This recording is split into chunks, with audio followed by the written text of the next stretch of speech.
In 3D game engines like Quake 3, calculating lighting requires normalizing millions of vectors every second. This relies heavily on calculating the inverse square root, 1 over the square root of x. In 1999, doing this with standard division was a massive performance bottleneck. Why was it so slow? In 1999, a floating point division instruction took up to 36 clock cycles, while a square root took 70.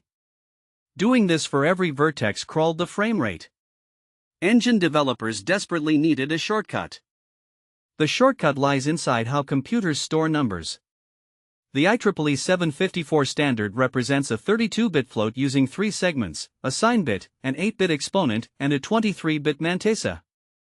This encodes the mathematical value as 1 plus mantissa over 2 to the 23, times 2 to the exponent minus bias. Here is the key magic: if you plot the binary representation of a float as an integer, it is almost exactly proportional to its base 2 logarithm. This is because log of 1 plus x is approximately x plus a correction factor, mu. By treating float bits as raw integers, we can compute logarithms with simple arithmetic. To find 1 over the square root of y, we want to compute negative 1/2 log of y. In floating point bit space, this translates to dividing the float's integer representation by 2 using a bit shift, and subtracting it from a magic offset. That offset is the legendary constant, 0x5f3759df. This bit shift trick gives an incredibly accurate initial guess, but it is not perfect. To polish it, the algorithm uses Newton's method.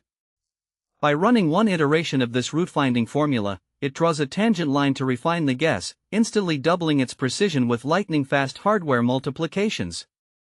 Here is the actual Quake 3C source code.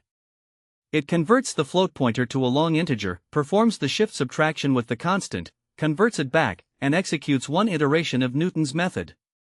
No divisions, no square root instructions. Just pure, blistering speed.